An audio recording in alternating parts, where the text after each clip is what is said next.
कहानी की शुरुआत एयरपोर्ट से होती है जहां एक लड़की है जिसका नाम ईवा है और वो बहुत बड़े पॉलिटिशियन की बेटी है। वो यहाँ अपने एक बॉडीगार्ड के साथ है। बाद में वो एयरपोर्ट पे ही अपने बॉयफ्रेंड जे और उसके एक फ्रेंड काइल से मिलती है। इसके बाद ये फ्लाइट के अंदर आ जाते हैं। ये सब लोग मेक्सिको के शहर लॉस अलामोस छुट्टियां मनाने जा रहे हैं और थोड़ी ही देर में फ्लाइट टेक ऑफ कर लेती है। अभी ज्यादा टाइम नहीं गुजरा होता कि प्लेन में टर्बुलेंस होना स्टार्ट हो जाती है, लेकिन ये सब लोग काफी नॉर्मल ही रहते हैं क्योंकि प्लेन में टर्बुलेंस होना एक आम बात है। लेकिन इतने में ईवा के बॉडीगार्ड की आंख खुलती है तो वो देखता है कि प्लेन के एक इंजन में आग लगी हुई है। वो काफी घबरा जाता है, लेकिन फ्लाइट अटेंडेंट जिसने अभी तक इंजन में लगी आग को देखा नहीं था, वो पायलट का मैसेज लोगों को बता रहा है कि इट्स ओके, बस कुछ परिंदे प्लेन से टकरा गए हैं जिसकी वजह से टर्बुलेंस हो रही है। लेकिन इतने में ही टर्बुलेंस फिर ज्यादा होने लग जाती है और बहुत से लोग इंजन में लगी आग को देख लेते हैं और घबरा जाते हैं। फिर यहाँ काफी डर का माहौल पैदा हो चुका है और पायलट अनाउंसमेंट करता है कि प्लीज सभी पैसेंजर्स अपनी सीट पे बैठे रहें और अपनी सीट बेल्ट्स को बांध लें। फिर कुछ ही देर में इंजन में से एक मेटल का टुकड़ा टूट कर प्लेन से टकरा जाता है और एक बहुत बड़ा सुराख हो जाता है। बहुत से पैसेंजर हवा में उड़ जाते हैं। फिर थोड़ी ही देर में प्लेन अटलांटिक ओशन में क्रैश हो जाता है और पायलट समेत बहुत सारे लोगों की डेथ हो जाती है। अब प्लेन क्रैश कुछ यूं होता है कि प्लेन के आगे वाला हिस्सा नीचे और पीछे वाला हिस्सा एक चट्टान की वजह से ऊपर है, जिस वजह से पीछे वाले हिस्से में अभी पानी नहीं भरा। और यहाँ पीछे वाले हिस्से में ईवा और उसके साथ उसका बॉयफ्रेंड और बाकी बचे लोग हैं। ईवा समझती है कि उसका बॉयफ्रेंड शायद डूब के मर गया है, लेकिन तभी वो सामने आ जाता है। फिर सभी को एक बच्ची की आवाज आती है जिसका नाम रोजा है, जो कि प्लेन में अपनी ग्रैंड मदर के साथ आई थी। ये दोनों अभी भी पानी में फंसे हुए हैं। ईवा का बॉडीगार्ड इनको बचा लेता है और सबको कहता है पैनिक मत हो जाओ, पानी इतनी जल्दी अंदर नहीं आएगा क्योंकि प्लेन का ये हिस्सा अभी भी एयरलॉक है। फिर इन सबको बाहर से अजीब अजीब आवाजें सुनाई देने लगती है, जिसे सुनकर ईवा का बॉडीगार्ड सबको चुप रहने को कहता है। ये लोग अब समुद्र की गहराई के बीचों बीच हैं और सी क्रीचर से घिरे हुए हैं। ईवा कहती है यहाँ रुकने से अच्छा हम समुद्र की सतह पर चले जाते हैं। उसका बॉयफ्रेंड कहता है हमें नहीं मालूम हम कितनी गहराई में हैं और बाहर बहुत सारे सी क्रीचर्स भी तो हैं, तो ऊपर जाना नामुमकिन है और ऐसा करने से हम सब मारे जाएंगे। हमें यहीं वेट करना चाहिए, रेस्क्यू टीम हमें बचाने के लिए जरूर आएगी। फ्लाइट अटेंडेंट भी यही कहता है कि क्रैश होने से पहले पायलट ने इन्फॉर्म कर दिया था, रेस्क्यू टीम आती ही होगी। अब इनके पास इंतजार करने के अलावा और कोई रास्ता नहीं। इतने में यहाँ ऑक्सीजन कम होने लग जाती है। फ्लाइट अटेंडेंट जब देखता है तो इनके पास सिर्फ एक ही ऑक्सीजन सिलेंडर होता है और वो भी छोटे साइज का, जो इतने लोगों को जिंदा जाहिर सी बात है रख नहीं पाएगा ज्यादा देर तक। रोजा की ग्रैंड मदर कहती है कि नीचे वाले हिस्से में मैंने एक ओल्ड लेडी को ऑक्सीजन सिलेंडर कैरी करते हुए देखा था। ईवा का बॉयफ्रेंड ये फैसला करता है कि वो नीचे वाले हिस्से में जाएगा और ऑक्सीजन सिलेंडर लेकर आएगा। वो जाने लगता है तो ग्रैंड मदर उसे कहती है कि मेरे हस्बैंड भी इसी फ्लाइट में आगे वाले हिस्से में हैं, जो कि यकीनन अब जिंदा नहीं होंगे। आप प्लीज उनकी कैब जरूर ले आना, मैं उनकी ये आखिरी निशानी समझकर रखना चाहती हूँ। ये सुनकर बॉडीगार्ड नीचे वाले हिस्से में चला जाता है और ऑक्सीजन सिलेंडर हासिल कर लेता है और उसे ग्रैंड मदर के हस्बैंड की कैब भी मिल जाती है। वो उसे पकड़कर ऊपर जाने ही लगता है कि उसके ऊपर एक बहुत बड़ी शार्क हमला कर देती है। बॉडीगार्ड उससे बचते बचाते ऊपर आ जाता है और ऑक्सीजन सिलेंडर और कैप ऊपर फेंक देता है और खुद भी ऊपर चढ़ने लगता है, लेकिन शार्क उसको नीचे खींच लेती है और वो मर जाता है। ये मंजर देखकर बाकी सब पैसेंजर बहुत खौफजदा हो जाते हैं और अब नीचे पानी में बहुत हलचल हो रही होती है क्योंकि नीचे बहुत सी शार्क्स अब प्लेन में घुस चुकी हैं और नीचे डेड बॉडीज को खा रही हैं और बाहर भी बहुत सारी शार्क्स जमा हो गई हैं और बार बार प्लेन से टकराने की वजह से प्लेन नीचे धंसता जा रहा है और पीछे वाले हिस्से में पानी ऊपर चढ़ता जा रहा है। ये सब देख बचे हुए पैसेंजर और ऊपर आते जा रहे हैं और ईवा का फ्रेंड काइल, जिसका हाथ क्रैश के टाइम जख्मी हो गया था, उसे बहुत दर्द हो रहा होता है। रोजा की ग्रैंड मदर कहती है मैं एक नर्स हूँ, मुझे अपना हाथ दिखाओ। बाद में वो इसके ऊपर यूं पट्टी बांधती है जिससे उसको थोड़ी राहत मिलती है।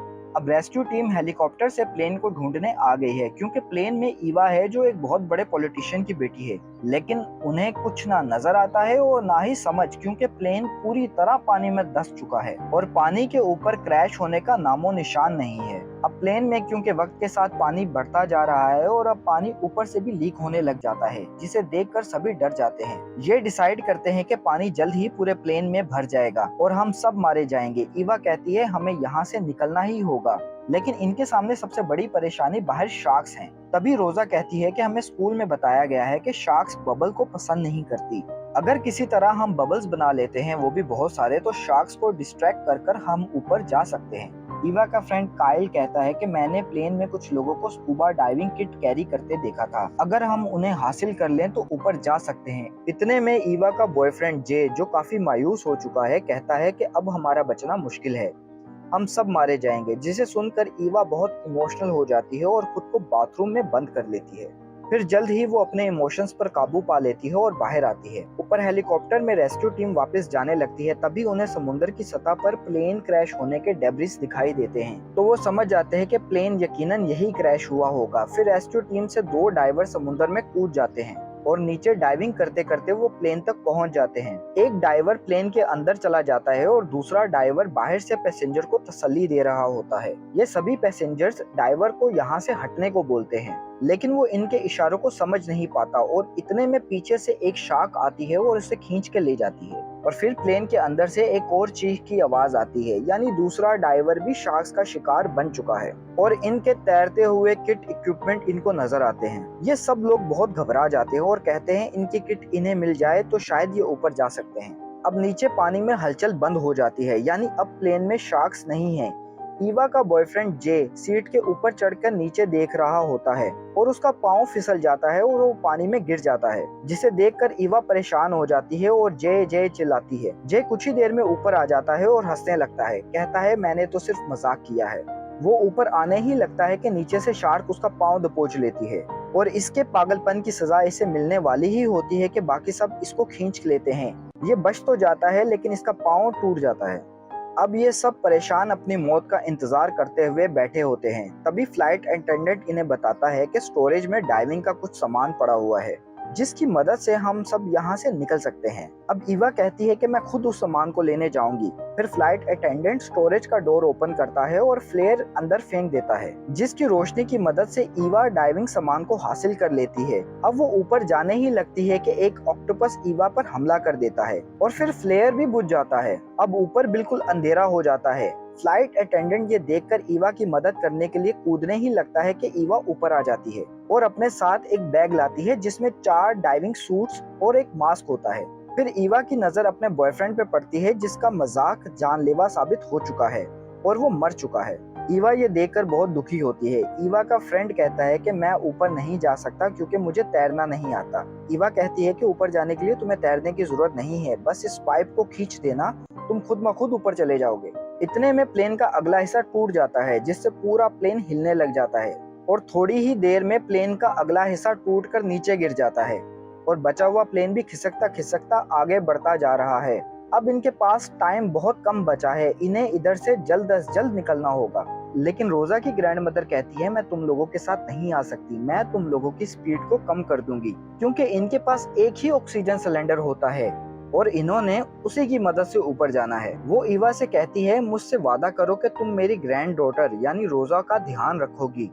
ईवा उससे प्रॉमिस करती है कि वो ईवा का ख्याल रखेगी। ये कह के ईवा रोजा को लेकर पानी में कूद जाती है, लेकिन आगे शार्क्स आ जाती है। ईवा को रोजा की बात याद आती है और वो ऑक्सीजन सिलेंडर से बहुत सारे बबल बनाती है, जिससे शार्क्स घबरा कर वापस चली जाती है और ये दोनों आगे बढ़ जाते हैं। रोजा की ग्रैंड मदर खुद को वॉशरूम में बंद कर लेती है और अपनी मौत का इंतजार करने लगती है और दूसरी तरफ फ्लाइट अटेंडेंट और कायल भी पानी में जाने लगते हैं। फ्लाइट अटेंडेंट तो पानी में कूद जाता है लेकिन कायल नहीं जाता। थोड़ी देर बाद फ्लाइट अटेंडेंट पीछे देखता है तो कायल नहीं होता। वो उसे लाने के लिए पीछे मुड़ता है। इतनी देर में कायल पानी में कूद जाता है, लेकिन शार्क्स उसे अपना शिकार बना लेती है। फ्लाइट अटेंडेंट ये देखकर आगे चला जाता है जहां ईवा और रोजा इसका वेट कर रहे थे। अब प्लेन क्योंकि खिसकता जा रहा है खाई में, इन्हें यहाँ से फौरन निकलना होगा। ईवा रोजा की सेफ्टी जैकेट की नोजल खोल देती है और फ्लाइट अटेंडेंट ऑक्सीजन को पकड़कर अपनी जैकेट की नोजल भी खोल देता है और ये दोनों ऊपर निकल जाते हैं। अब ईवा अपना सेफ्टी नोजल खोलने लगती है तो प्लेन पूरा खिसक जाता है, जिससे ईवा भटक जाती है और ईवा को बाहर जाने का रास्ता नहीं मिलता। अब उसके पास ऑक्सीजन भी नहीं है, लेकिन तभी उसे बाहर जाने का रास्ता मिल जाता है और वो प्लेन से बाहर आ जाती है और अपनी जैकेट का नोजल खोल देती है। लेकिन ऑक्सीजन ना होने की वजह से वो ऊपर जाने से पहले ही बेहोश हो जाती है और जब वो ऊपर आती है तो उसे वापस होश आती है, लेकिन उसे फ्लाइट अटेंडेंट या रोजा नजर नहीं आते। वो उन्हें पुकारती रहती है और इधर उधर तैरती है। तभी वहाँ रेस्क्यू हेलीकॉप्टर आ जाता है। वो एक रस्सी नीचे फेंकते हैं, जिसे पकड़कर ईवा हेलीकॉप्टर के अंदर आ जाती है, जहां पहले से ही फ्लाइट अटेंडेंट और रोजा उसका वेट कर रहे होते हैं। रोजा को देखकर उसे राहत की सांस आती है क्योंकि उसने रोजा की ग्रैंड मदर से प्रॉमिस किया था कि वो उसका ख्याल रखेगी, जो कि उसने रखा भी। और ये तीनों बचकर यहाँ से निकल जाते हैं और ये कहानी यहाँ खत्म हो जाती है। आपको ये कहानी कैसे लगी हमें कमेंट बॉक्स में जरूर लिख के बताएं। Thanks for watching.